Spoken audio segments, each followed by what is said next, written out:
और सत्ता में अब बात करते हैं अल्पसंख्यक और बहुसंख्यकों पर छिड़ी बहस की, जिसका मामला अब सुप्रीम कोर्ट में है। अल्पसंख्यक का जो दर्जा है वो राज्य यानी स्टेट दर स्टेट अलग हो सकता है। आप जरा ये सोचिए, लद्दाख में हिंदू केवल 1% है, उनको माइनॉरिटी का प्रोटेक्शन नहीं मिल रहा है। Hello everyone, my name is Riddhi. इस लेक्चर में हम लोग पढ़ेंगे आइडेंटिफिकेशन ऑफ माइनॉरिटीज़। तो माइनॉरिटीज़ का आइडेंटिफिकेशन हमारे यहाँ पर कैसे होता है, ये टॉपिक है जो कि मेंस पॉइंट ऑफ व्यू से इम्पॉर्टेंट है। तो इस टॉपिक को पढ़ने से पहले हम लोग ये देखते हैं कि इसमें कॉन्स्टिट्यूशन के हिसाब से क्या क्या प्रोविजंस बनाए गए हैं माइनॉरिटीज़ के लिए। तो सबसे पहला प्रोविज़न आता है आर्टिकल 29 का। देखो, अगर आपको ये कुछ आर्टिकल्स, इंपॉर्टेंट आर्टिकल्स जो हैं, स्टार्टिंग के ही कुछ आर्टिकल्स हैं, वो नहीं पता है तो आपको पता करने की नीड है। इनफैक्ट आप एक पेज पर लिख सकते हो सारे आर्टिकल्स और उसको रोज़ बैठ के देखो, आप उसका रट्टा मारो, जैसे मर्जी उसको समझो, पर आर्टिकल जाने ज़रूरी है। तो सबसे पहला आर्टिकल 29 जो कि ये कहता है कि कोई भी सेक्शन ऑफ सिटीजन्स जो कि इंडिया के किसी भी पार्ट में रह रहा है, अगर उसकी एक अलग लैंग्वेज है, एक अलग स्क्रिप्ट है, कल्चर है अपना, तो उनके पास पूरा ये अधिकार है कि वो अपने ये राइट को, अपने अलग कल्चर को या लैंग्वेज को या स्क्रिप्ट को प्रिजर्व करके रख सकता है, कंजर्व कर सकता है। ठीक है, तो यहाँ पर एक जो कीवर्ड है वो क्या है? एनी सेक्शन ऑफ सिटीज़न, मतलब कि कोई भी सेक्शन ऑफ सिटीजन्स जिनका अलग कल्चर है वो उसको प्रिजर्व या कंजर्व कर सकता है। तो यहाँ पर क्या हो रहा है, ये दोनों तरीके के माइनॉरिटीज़ को राइट्स ग्रांट कर रहा है, प्रोटेक्शन ग्रांट करता है। एक तो रिलीजियस माइनॉरिटीज़ आती हैं इसमें, और दूसरी लिंग्विस्टिक माइनॉरिटीज़ भी आती हैं इसमें, दोनों तरीके की माइनॉरिटीज़। बल्कि अब इसमें यहाँ पर सुप्रीम कोर्ट क्या कहते हैं कि ये जो स्कोप है इस पूरे आर्टिकल का, वो सिर्फ माइनॉरिटीज़ में ही सीमित नहीं है। क्यों नहीं है? क्योंकि देखो, यहाँ पर एनी सेक्शन लिखा हुआ है ना, any section of the citizens. Any section का मतलब ज़रूरी नहीं है कि माइनॉरिटीज़ हो, इसमें मेजॉरिटी भी आ सकती है। तो इसी वजह से ये आर्टिकल माइनॉरिटीज़ मेजॉरिटी दोनों इंक्लूड करता है। फिर दूसरा आर्टिकल आता है जो माइनॉरिटीज़ के लिए काम करता है, वो है आर्टिकल 30। इसमें दिया गया है कि जितनी भी माइनॉरिटीज़ हैं उनके पास ये अधिकार है कि वो अपने एजुकेशनल इंस्टीट्यूशंस को इस्टेब्लिश कर सकती है और एडमिनिस्टर कर सकती है। ठीक है, तो जो भी educational institutions of their choice वो इस्टेब्लिश एडमिनिस्टर कर सकती है। अब जो प्रोटेक्शन है अंडर आर्टिकल 30, ये सिर्फ माइनॉरिटीज़ में ही कन्फाइंड है। तो जैसे कि आर्टिकल 29 में तो एनी सेक्शन था ना, तो इसमें क्या था, माइनॉरिटीज़ मेजॉरिटी दोनों आ जाते हैं इसमें, और लिंग्विस्टिक और रिलीजियस दोनों टाइप की माइनॉरिटीज़ भी आ जाती हैं। जबकि आर्टिकल 30 के अंडर ये सिर्फ only, this is confined only to minorities, यहाँ पर सिर्फ माइनॉरिटीज़ आती हैं। ठीक है, और माइनॉरिटीज़ में भी यहाँ पर अगेन दोनों ही आ जाती हैं, रिलीजियस और लिंग्विस्टिक दोनों माइनॉरिटीज़ आ जाती है। और ये कोई भी अलग सेक्शन ऑफ सिटीजन्स को एक्सटेंड नहीं करता है, जैसे कि आर्टिकल 29 में था, ऐसा नहीं है, सिर्फ माइनॉरिटीज़ आएंगी। ओके, तो यहाँ पर ओनली माइनॉरिटीज़ आपको ध्यान रखना है। अब नेक्स्ट है आपका आर्टिकल 350B। आर्टिकल 350B के अंडर क्या कहते हैं कि 7th कॉन्स्टिट्यूशनल एक्ट आया था 1956 का। 7th कॉन्स्टिट्यूशनल एक्ट ऑफ 1956 आया था, जो कि एक आर्टिकल में इंसर्ट किया गया था। ये आर्टिकल आया था, इससे 350B लाया गया था इस पर्टिकुलर कॉन्स्टिट्यूशनल अमेंडमेंट एक्ट से। तो यहाँ पर क्या कहा गया था कि हर एक लिंग्विस्टिक माइनॉरिटीज़ के लिए एक स्पेशल ऑफिसर जो है हम प्रेसिडेंट ऑफ इंडिया अपॉइंट कर सकते हैं। तो प्रेसिडेंट ऑफ इंडिया एक स्पेशल ऑफिसर अपॉइंट कर सकते हैं फॉर लिंग्विस्टिक माइनॉरिटीज़। तो यहाँ पर क्या होगा, स्पेशल ऑफिसर की ये ड्यूटी रहेगी, जितने भी मैटर्स होते हैं जिसमें आप लिंग्विस्टिक माइनॉरिटीज़ को सेफ्टी प्रोवाइड करते हो या जो भी सेफ गार्ड्स प्रोवाइड करते हो, उन सारे मैटर्स को इन्वेस्टिगेट करने की जो ड्यूटी है वो स्पेशल ऑफिसर की रहेगी। ये है आपका आर्टिकल 350B। तो ये कुछ इम्पॉर्टेंट आर्टिकल्स हैं जो कि कॉन्स्टिट्यूशनल प्रोविजंस हैं जो कि डील करते हैं माइनॉरिटीज़ से, और जो भी उनका आइडेंटिफाई करने का तरीका है या फिर माइनॉरिटीज़ को प्रोविजंस यहाँ पर इन्हीं से प्रोवाइड होते हैं, इन्हीं आर्टिकल से। अब ऑल्दो ये जो वर्ड है माइनॉरिटी, या आप कह सकते हो ये जो टर्म है माइनॉरिटी टर्म, ये हमारे कॉन्स्टिट्यूशन में एक्चुअली डिफाइंड तो नहीं है, बट कॉन्स्टिट्यूशन जो है वो रिलीजियस और लिंग्विस्टिक माइनॉरिटीज़ को आइडेंटिफाई ज़रूर करता है, रिकॉग्नाइज करता है दोनों रिलीजियस और लिंग्विस्टिक माइनॉरिटीज़ को। ऑल्दो ये टर्म डिफाइन नहीं है, पर बहुत सारे ऐसे आर्टिकल्स हैं जिनमें, जैसे कि मैंने आपको ऑलरेडी बताया, ये आर्टिकल 29 है, 30, आर्टिकल 350B है, तो इनमें माइनॉरिटी वर्ड का तो यूज़ हुआ ही है ठीक है, तो प्रोविजंस वगैरह दिए गए हैं बट एज सच ये टर्म डिफाइंड नहीं है। बट 2004 की एक कमीशन आई थी which is national commission NCMEI, ठीक है, national commission for minority educational institution. ये एक्ट थी 2004 की, ये एक्ट आई थी जिसमें माइनॉरिटी स्टेटस ग्रांट किया गया था कुछ एजुकेशनल इंस्टीट्यूशंस को। और ये माइनॉरिटी स्टेटस 6 लिंग्विस्टिक कम्युनिटीज़ के बेसिस पर ग्रांट किया गया था। रिलीजियस कम्युनिटीज़ के बेसिस पे ग्रांट किया गया था ये स्टेटस, माइनॉरिटी स्टेटस। तो कौन कौन सी वो 6 रिलीजियस कम्युनिटीज़ थी? एक तो थी Muslims, Christians, Sikhs, Buddhist, Zoroastrians and Jains, ठीक है। तो इन सबको रिलीजियस कम्युनिटीज़ का स्टेटस ग्रांट किया गया था, जो कि गवर्नमेंट के द्वारा NCMEI एक्ट 2004 के द्वारा नोटिफाई की गई थी। तो यहाँ पर इनको माइनॉरिटी स्टेटस ग्रांट किया गया। तो इसलिए माइनॉरिटी, चाहे वर्ड हमारे कॉन्स्टिट्यूशन में अभी मेंशन नहीं किया गया, बट स्टिल यहाँ पर काफ़ी सारी ये कम्युनिटीज़ हैं जिनको ये स्टेटस ग्रांट किया गया।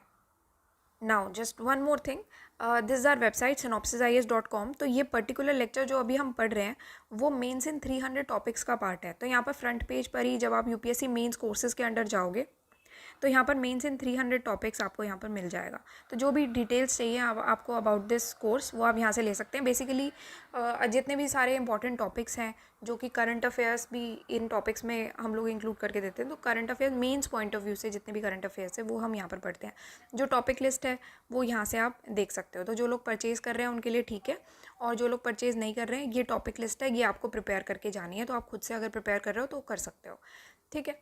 और कुछ इन्फॉर्मेशन चाहिए तो आप यहाँ पर हमारा कॉन्टैक्ट डिटेल्स दिया हुआ है, आप देख सकते हो।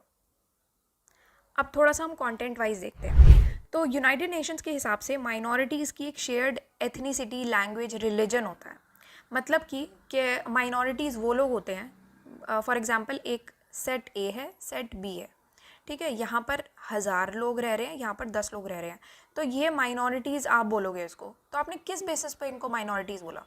कि यहाँ पर लोग कम रह रहे हैं, तो जहाँ पर इंडिविजुअल्स या लोग कम होंगे, ठीक है, कम नंबर ऑफ़ इंडिविजुअल्स होंगे, लेस नंबर ऑफ़ इंडिविजुअल्स या कम लोग होंगे, तो वो उन लोगों को हम माइनॉरिटीज़ का स्टेटस दे देंगे। तो इंडिविजुअल्स के बेसिस पे हो रहा है ना, रेशो ऑफ इंडिविजुअल्स या फिर आपके नंबर ऑफ़ इंडिविजुअल्स के बेसिस पे। तो यूनाइटेड नेशंस के हिसाब से माइनॉरिटीज़ वो है जिनकी एक शेयर्ड एथनिसिटी है, लैंग्वेज है, रिलीजन है, और ये इंडिविजुअल्स जो हैं वो आप खुद को एक पर्टिकुलर नेशनल या एथनिक, रिलीजियस या लिंग्विस्टिक माइनॉरिटी ग्रुप से अगर बिलोंग कर रहे हैं तो उनको हम लोग माइनॉरिटी के स्टेटस में डालते हैं, ठीक है। तो माइनॉरिटी ग्रुप जो है एक सोसाइटी का ऐसा ग्रुप होता है जिसमें लेस नंबर ऑफ़ इंडिविजुअल्स रहते हैं।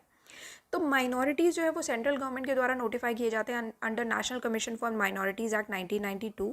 इस एक्ट को बाद में अमेंड किया गया था, जैसे कि मैंने आपको बताया 2004 का वो एक्ट आ गया था।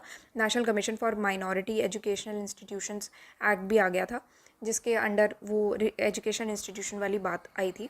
फिर subject of identification of minority community जो है वो कॉन्करेंट लिस्ट में आता है। मतलब कि अब देखो, मान लो हमने एक एरिया लिया, जैसे पूरे इंडिया में हम कहेंगे अगर कि मुस्लिम्स जो हैं वो माइनॉरिटी में, ठीक है। तो अभी पूरे इंडिया में तो हमने देख लिया, बट ऐसी अलग अलग कुछ स्टेट्स भी हो सकती हैं जहाँ पर हिंदूज़ माइनॉरिटी में हो जाए, या फिर बुद्धिस्ट माइनॉरिटी में हो जाए, या फिर सिख्स माइनॉरिटी में हो जाए, है ना। तो ऐसी स्टेट्स भी हो सकती हैं। फॉर एग्ज़ाम्पल बहुत सारी ऐसी आसाम की स्टेट्स हैं जिसमें मुस्लिम्स जो हैं वो मेजॉरिटी में है और हिंदूज़ माइनॉरिटी में है। तो ये चीज़ कौन डिसाइड करेगा कि कौन से एरिया में कौन से रिलीजियस कम्युनिटी या फिर लिंग्विस्टिक कम्युनिटी मेजॉरिटी में है या माइनॉरिटी में है? तो ये चीज़ तो देखो वो ही पर्टिकुलर स्टेट्स ही डिसाइड कर सकती हैं। इसी वजह से ये जो माइनॉरिटी कम्युनिटी को आइडेंटिफाई करने का काम है, ये कॉन्करेंट लिस्ट में डाला गया है। कॉन्करेंट लिस्ट में क्या आ जाता है कि सेंटर और स्टेट गवर्नमेंट दोनों के पास ही ये पावर होती है कि वो अपनी अपनी सेपरेट लिस्ट मेंटेन कर सकती है माइनॉरिटी कम्युनिटी की, अपने हिसाब से वो डिसाइड कर लें कि सेंटर के हिसाब से ये सारी माइनॉरिटी कम्युनिटीज़ हैं, पर उस पर्टिकुलर स्टेट के हिसाब से माइनॉरिटी कम्युनिटी कोई और ही होगी। जो माइनॉरिटी स्टेट पूरे सेंटर के हिसाब से वो उस पर्टिकुलर स्टेट में मेजॉरिटी में है। तो ये चीज़ जो है थोड़ी सी डिफ़र कर जाती है, स्टेट वाइज डिफ़र करती है। तो जो माइनॉरिटीज़ का परसेंटेज है कंट्री में वो है 19.3% of the total population of the country.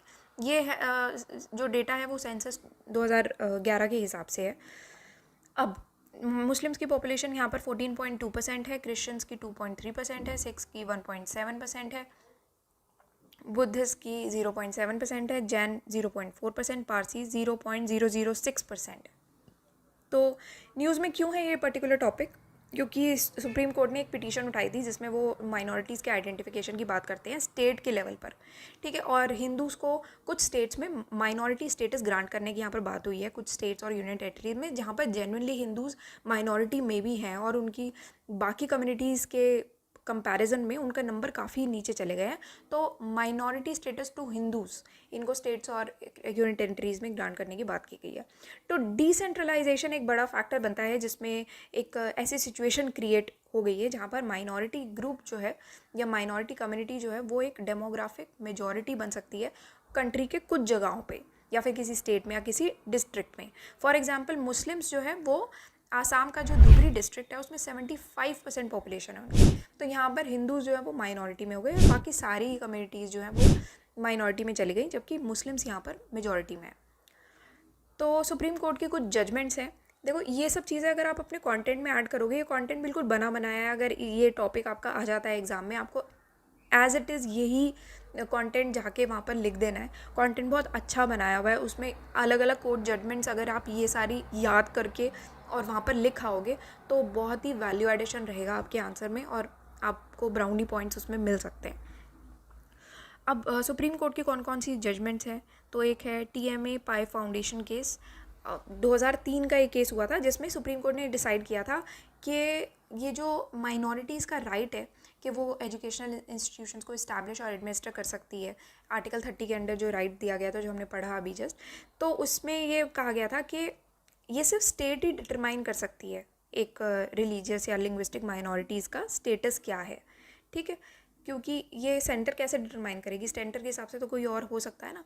तो इस केस के बाद यूनियन गवर्नमेंट ने स्टेट गवर्नमेंट्स को ये परमिट किया था कि आप अपने स्टेट की डेमोग्राफी के हिसाब से या अपने जो भी नंबर्स हैं उनको देखकर उसके हिसाब से आप डिक्लेयर करोगे कि आपकी स्टेट में रिलीजियस या लिंग्विस्टिक कम्युनिटी कौन सी ऐसी होंगी जिसको आप माइनॉरिटी कम्युनिटी का स्टेटस ग्रांट करोगे अपनी खुद की स्टेट में, ठीक है।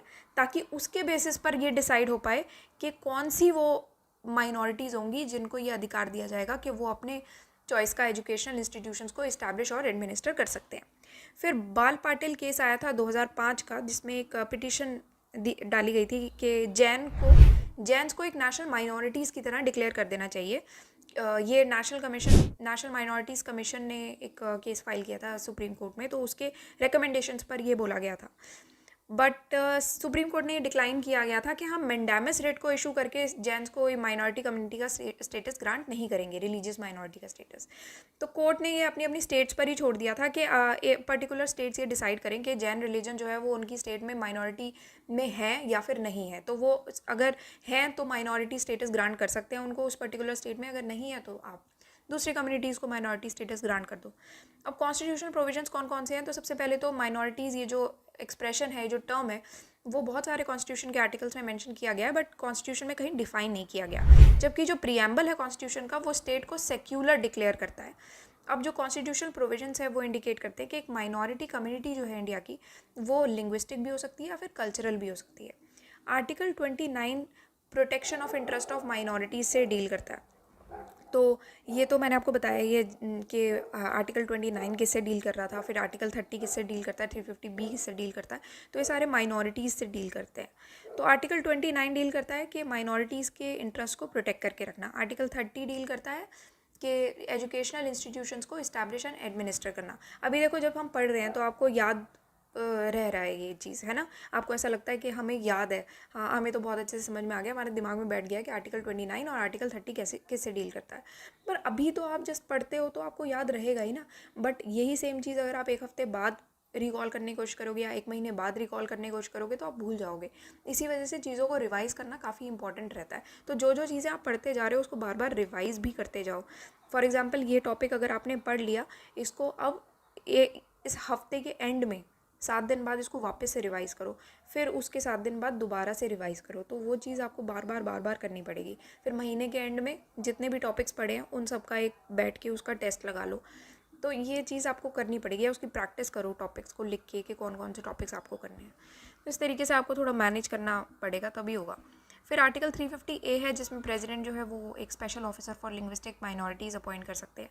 अब यहाँ पर ये आर्टिकल आया था जिसके हिसाब से article 30 clause 1 of the constitution में ये लिखा था कि रिलीजन या लैंग्वेज के बेसिस पे माइनॉरिटीज़ के पास ये राइट है कि वो अपने एजुकेशनल इंस्टीट्यूशंस अपने चॉइस के इस्टेब्लिश एडमिनिस्टर कर सकते हैं। तो कौन कौन से प्रोविजंस इसके अंदर आते हैं, तो वो सारी चीज़ें यहाँ पर लिखी गई हैं कि राइट टू एजुकेशन एक्ट जो है वो माइनॉरिटी स्कूल्स में अप्लाई नहीं होता है, या फिर रिजर्वेशन जो है वो इन स्कूल्स में अप्लाई नहीं किया जाता है। ये कोई लिमिट नहीं है यहाँ पर कि कितना स्टूडेंट्स का परसेंटेज जो है वो एक रिस्पेक्टिव माइनॉरिटी से आ सकती है जो एक स्कूल्स एडमिशन दे सकते हैं इनको, या फिर कितने माइनॉरिटी स्कूल्स जो है वो एक एरिया में एग्जिस्ट कर सकते हैं, फिर फ़ी स्ट्रक्चर क्या होना चाहिए, एडमिशन क्राइटेरिया वगैरह, ये सारी बहुत सारी चीज़ें यहाँ पर दी गई हैं लॉ के हिसाब से कि क्या कहते हैं। चैलेंजेस क्या क्या फेस करने पड़ रहे हैं माइनॉरिटी के आइडेंटिफिकेशन में। तो सबसे पहला चैलेंज है प्रॉब्लम ऑफ आइडेंटिटी, मतलब कि आप ये आइडेंटिफाई कैसे करोगे कि एक पर्टिकुलर कम्युनिटी जो है वो माइनॉरिटी में आती भी है या नहीं आती। क्यों? क्योंकि हमारी इतनी सारी सोशो कल्चरल प्रैक्टिसेस आते हैं, उनमें डिफरेंसेस आते हैं, हिस्ट्री बैकग्राउंड हमारे इतने लंबी तो हमारी हिस्ट्री चलती आ रही है, कैसे पता लगाओगे आप। तो माइनॉरिटीज़ जो है उसको ये आइडेंटिटी के इशू से बहुत डील करना पड़ता है। फिर है प्रॉब्लम ऑफ सिक्योरिटी। तो इतनी अलग अलग आइडेंटिटीज़ हैं, और अगर एक सोसाइटी में बहुत ही कम नंबर ऑफ़ इंडिविजुअल्स हैं किसी एक पर्टिकुलर कम्युनिटी के, तो यहाँ पर ना एक इनसिक्योरिटी की फीलिंग आ जाती है कि हम लोग तो बहुत ही कम नंबर में हैं, तो हम लोग अपने रह पाएंगे यहाँ पर, नहीं रह पाएंगे, हम लोगों को कैसा ट्रीटमेंट मिलेगा, या फिर हमें कुछ अलग से तो नहीं रहना पड़ेगा। तो अपनी लाइफ असेट और वेलबींग के लिए ही माइनॉरिटीज़ को स्ट्रगल करना पड़ जाता है। तो सिक्योरिटी का प्रॉब्लम काफ़ी बड़ा प्रॉब्लम है जिससे माइनॉरिटीज़ को डील करना पड़ता है। आप खुद अपने ऊपर ये अप्लाई करके देखो कि अगर आप माइनॉरिटी में हो और बहुत सारे लोग आपके बाकी दूसरी कम्युनिटी मेजॉरिटी में है, तो आपको कितना इनसिक्योर सा फील होता है कभी कभी, है ना। तो ये जो सेंस ऑफ इनसिक्योरिटी है वो बहुत बढ़ भी जाती है। अब प्रॉब्लम रिलेटिंग टू इक्विटी भी है कि आपको सेम तरीके से आपके साथ थोड़ा सा भेदभाव हो जाता है, आपको सिमिलर टर्म्स पे या सिमिलर लाइंस पर डील नहीं किया जाता है, ट्रीट नहीं किया जाता। तो डिस्क्रिमिनेशन की वजह से माइनॉरिटी कम्युनिटीज़ जो है वो कुछ ऐसे अपॉर्चुनिटी के बेनिफिट से डिप्राइव्ड ही रह जाती हैं, उनको ये अपॉर्चुनिटी के बेनिफिट्स नहीं मिल पाते हैं डेवलपमेंट के, जो कि बाकी कम्युनिटीज़ को मिल सकते हैं। तो एक सेंस ऑफ इनइक्विटी का जो परसेप्शन है वो यहाँ पर डेवलप होता है। तो कंक्लूड करते हुए हम इसको यही कहते हैं कि देखो, जो नंबर है माइनॉरिटी कम्युनिटी के वो ये दर्शाते नहीं है कि एक माइनॉरिटी कम्युनिटी कितनी वेल डेवलप है या कितनी प्रॉस्परस है, सोशली कितनी स्ट्रॉन्ग है, ये इकोनॉमिकली कितनी स्ट्रॉन्ग है, ये सब नंबर ऑफ माइनॉरिटी कम्युनिटी ये तो नहीं दर्शा सकता, है ना। पर माइनॉरिटी स्टेटस अगर आप इस कम्युनिटी को ग्रांट करते हो तो ये ज़रूर कहता है कि उनका एग्जिस्टेंस जो है उस पर थ्रेट है, उनके अंदर एक इनसिक्योरिटी की फीलिंग आ सकती है, वो बहुत ही वल्नरेबल पोजीशन में है कि उनको दबाया जा सकता है, परसिक्यूशन किया जा सकता है उनका, तो वो एक थ्रेट और वल्नरेबल की पोजीशन में है। तो ये ज़रूर आप माइनॉरिटी स्टेटस अगर आप एक कम्युनिटी को दे रहे हो तो उससे आप ये चीज़ें आइडेंटिफाई कर सकते हो, बट ये आइडेंटिफाई आप नहीं कर सकते कि अगर एक पर्टिकुलर कम्युनिटी माइनॉरिटी है तो इसका मतलब उसका इकोनॉमिक स्टेटस जो है वो ख़राब ही होगा या अच्छा ही होगा, ऐसा ज़रूरी नहीं है। तो ये चीज़ें आप पता लगाना बहुत मुश्किल है इकोनॉमिकली कैसे है वो। फिर उसके बाद ये कहा गया है कि ये अलाउ नहीं किया जाना चाहिए, एक माइनॉरिटी कम्युनिटीज़ को एक टूल की तरह ये चीज़ नहीं मिलनी चाहिए कि आपका एजुकेशनल इंस्टीट्यूशंस आप कैसे भी ओपन कर सकते हो और मैनेज कर सकते हो अपने रिलीजियस इस्टेब्लिशमेंट। तो इसका फ़ायदा नहीं उठाना चाहिए जो आपको प्रिविलेज मिली है। तो प्रिविलेजेस और ऑटोनॉमी अर्न करने के लिए ये एक साधन नहीं बनना चाहिए, है ना, कि आप एजुकेशनल और रिलीजियस इस्टेब्लिशमेंट को ओपन करो, मैनेज करो, या कितने भी ओपन करके मैनेज कर लो, तो वो चीज़ नहीं होनी चाहिए। तो ये आपका टॉपिक था जिसमें हमने ये इसके बारे में पूरा पढ़ा है। नेक्स्ट टॉपिक में हम डेटा कॉलोनाइजेशन के बारे में पढ़ेंगे। तो काफ़ी इंटरेस्टिंग टॉपिक है, काफ़ी इंपॉर्टेंट टॉपिक है ये डेटा कॉलोनाइजेशन का, आज के टाइम में काफ़ी इंपॉर्टेंट हो गया। ओके, तो और कोई भी इन्फॉर्मेशन चाहिए हो आपको अबाउट दिस कोर्स तो आप वेबसाइट विजिट कर सकते हो synopsisis.com। और अगर कोई इस टॉपिक से रिलेटेड कोई भी इश्यूज़ है या फिर कुछ भी आपको पूछना है, कोई क्वेरी है, तो आप कमेंट सेक्शन में लिख के बता दो, हम लोग आंसर करेंगे उस चीज़ को, ठीक है। और बस that's all for today and thank you for watching the lecture.